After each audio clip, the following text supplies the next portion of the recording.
لا يصدعون عنها ولا ينزفون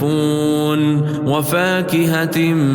مما يتخيرون ولحم طير مما يشتهون وحور عين كأمثال اللؤلؤ المكنون جزاء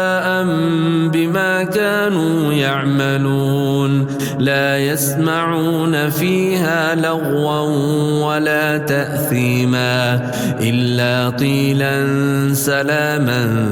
سلاما وأصحاب اليمين ما أصحاب اليمين في سدر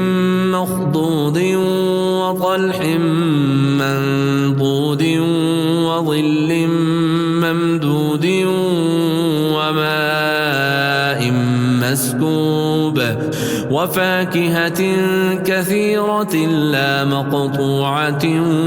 ولا ممنوعة وفرش مرفوعة إنا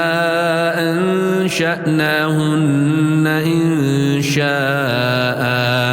فجعلناهن أبكارا عربا أترابا لأصحاب اليمين